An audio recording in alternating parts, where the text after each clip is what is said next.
किसे पता था कि सेना में जाने का सपना देखने वाला एक बच्चा बड़ा होकर देश का रक्षा मंत्री बनेगा। गृह मंत्री के रूप में आंतरिक सुरक्षा और फिर रक्षा मंत्री के रूप में देश की रक्षा की कमान संभालेगा। बभौरा गांव के स्कूल में बैठकर गणित के सवाल हल करता बच्चा या फिर कॉलेज में फिजिक्स पढ़ा रहे लेक्चरर के बारे में किसने सोचा होगा कि ये छात्र, ये शिक्षक देश की राजनीति के सबसे ऊंचे मंचों पर सिद्धांत, संगठन और सुरक्षा की मिसाल बनेगा। यह कहानी है उस शख्स की जिसने संघ की शाखा से सफर शुरू किया, सिद्धांतों के लिए जेल गए, सबसे बड़ी आबादी वाले उत्तर प्रदेश की राजनीति को नेतृत्व दिया, केंद्र की सरकारों में अहम भूमिका निभाई और अब भारत के रक्षा मंत्री के रूप में रक्षा क्षेत्र में भी आत्मनिर्भर भारत के सपने को साकार कर रहे हैं। हर भूमिका में उन्होंने खुद को साबित किया। छात्र, शिक्षक से संगठनकर्ता, मंत्री से मुख्यमंत्री और अब भारत की बुलंद आवाज बनने तक। ये कहानी है राजनीति के उस राजनाथ की जो जहां भी रहे बेजोड़ रहे। जी हां, हम बात कर रहे हैं देश के वर्तमान रक्षा मंत्री राजनाथ सिंह की। गांव के सीधे साधे लड़के से लेकर भारत के रक्षा मंत्री बनने तक का सफर कोई साधारण कहानी नहीं है। 10 जुलाई 1951 को उत्तर प्रदेश के चंदौली जिले में एक छोटे से गांव बभौरा में एक किसान परिवार में जन्मे राजनाथ सिंह ने जीवन के पहले सबक अपने खेतों और गांव की पाठशाला में सीखे। पिता रामबदन सिंह और माता गुजराती देवी से उन्हें सादगी, श्रम और संस्कार की धरोहर मिली। गांव की प्राथमिक शिक्षा पूरी करने के बाद उन्होंने गोरखपुर विश्वविद्यालय से भौतिकी में एमएससी किया और मिर्जापुर के बी स्नातकोत्तर महाविद्यालय में फिजिक्स के वो लेक्चरर बन गए।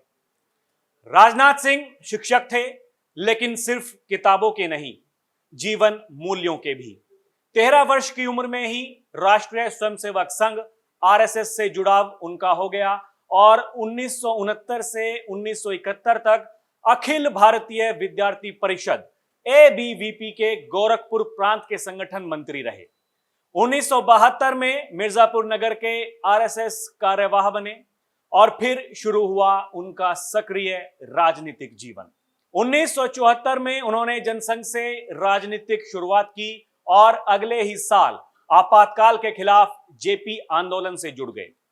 1975 में इंदिरा गांधी सरकार द्वारा लगाए गए आपातकाल का कड़ा विरोध किया और 2 साल जेल में बिताए।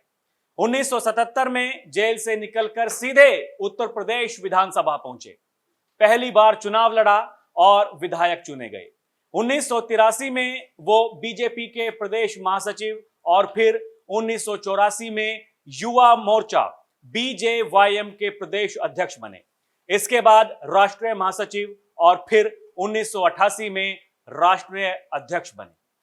इसी दौरान उन्होंने बेरोजगारी के कारण और समाधान विषय पर पुस्तक भी लिखी। 1991 में वो उत्तर प्रदेश सरकार में शिक्षा मंत्री बने। उनके कार्यकाल में 2 बड़े फैसले चर्चा में आए: एंटी नकल कानून और वैदिक गणित को पाठ्यक्रम में शामिल कराना। उन्होंने इतिहास की पुस्तकों में हुई तथ्यों की विकृति को सुधारने की पहल भी की। 1999 में अटल बिहारी वाजपेयी सरकार में सड़क परिवहन मंत्री बने। यहीं उन्होंने अटल जी के dream project national highway development programme NHDP को जमीन पर उतारने की शुरुआत की। सन 2000 में उन्हें उत्तर प्रदेश का मुख्यमंत्री बनाया गया। देश के सबसे बड़े राज्य की जिम्मेदारी को उन्होंने पूरी निष्ठा के साथ निभाया। 2003 में वो कृषि मंत्री बने और कृषि एवं खाद्य प्रसंस्करण विभाग की कमान संभाली। किसान कॉल सेंटर और फार्म इनकम इंश्योरेंस योजना जैसी ऐतिहासिक योजनाएं उन्हीं के नेतृत्व में शुरू हुई, जो किसानों के लिए जीवन रेखा साबित हुई। भारतीय जनता पार्टी में वे हमेशा संगठन के मजबूत स्तंभ माने गए।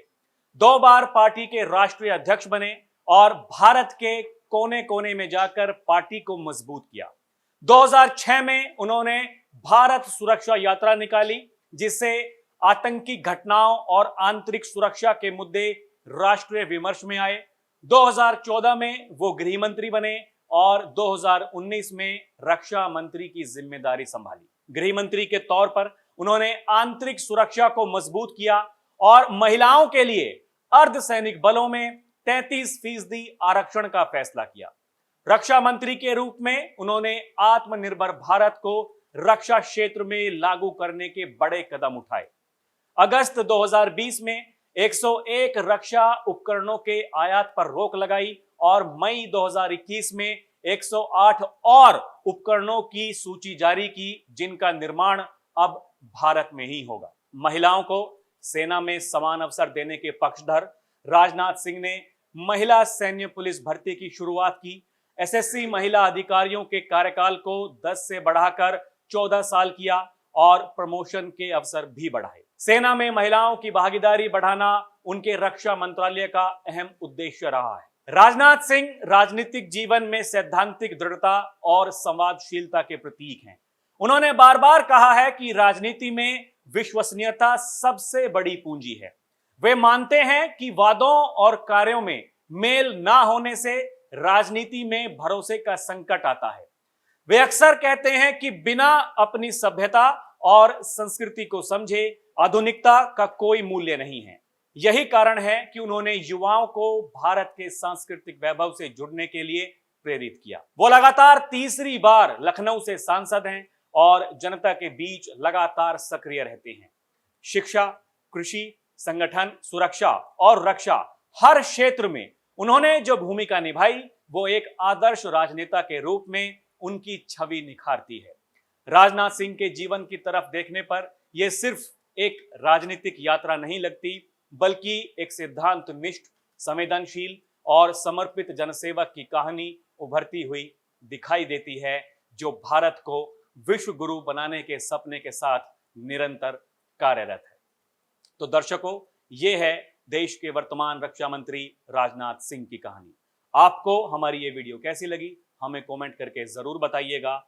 आप देखते रहें डीएनपी भारत। नमस्कार।